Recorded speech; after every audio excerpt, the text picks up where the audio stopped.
Tapos nagpuputol naman tayo sa length. From waist to knee, ang sukat nyo. Below the knee. Below the knee, ang sukat. So, kung ang sukat ay 25 inches, tama? Ang sukat ng tao magsusuot, kasi iba-iba naman kayo ng sukat. So, 25 inches, dalawa uli ang kukunin. Bakit? Para makapal. Okay, dalawa. 25 inches times 2. 50. 50. So, bago mo na ano, itupin mo lang. O yan, naka-times 2 ka na. Hanapin mo yung gitna.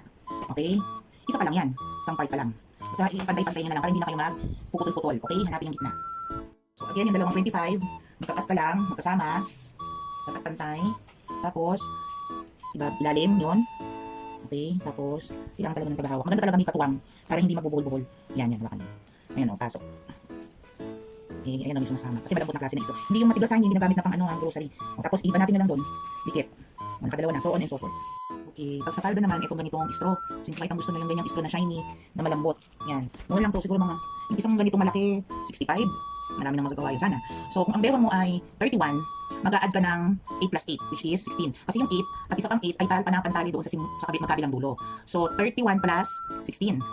Ilan? 47. O, sige, 47. So, dalawang tali agad ang kukunin nyo para makapal kasi pang bewang. 47 agad. 47. Okay. So, touch mo na yan agad. 47. Tapos, yung first na 8 inches, iba nag-add tayo ng dalawang 8 inches. So, yung isang 8 inches muna, yan, 8 inches, buuin mo na yan. Kasi dyan tayo magsisimula. Okay? Tapos, ito yung pambewang nyo, yung kaninang may bewang na 31 plus 8 plus 8. Tapos, binuhin natin dito. Itong pinutol naman natin pambewang na 25 times 2 na tinupi sa gitna. So, 50 inches yan na tinupi sa gitna. Para lang kayong magaganyan, no? Overlap. Yan, hanapin yung gitna. Yan na, nagbubuhol na. Tapos, ganun mo lang. Tapos, sikitin. Okay? Hanggang, yan, isisiksik. Ayun, ganun.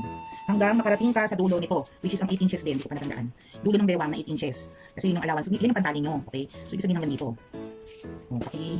Okay ba natin? Okay. Yan. So, ibuhol mo lang din doon. So, hanggang doon, kagagawa na ang length ay 25 times 2. So, itong binuhol natin ito, na yan, magbubuhol ka hanggang dito sa dulo. Okay? So, maganda magkat ng madami muna ganito para tuloy-tuloy. Tapos, pag natapos nyo itong ganito, lalagyan lang natin ng braid dito, which gagawin na natin itong. Maganda, may isang tagahawak para ikaw pag nilagay mo to, mabilis, mas mabilis siya. Okay, pangatlo na. Ayan na siya, Okay, next.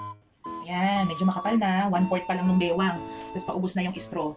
Okay, so ganyan yung effect niya. Okay, tuloy-tuloy lang yan. Ayan po, ayaw na umano.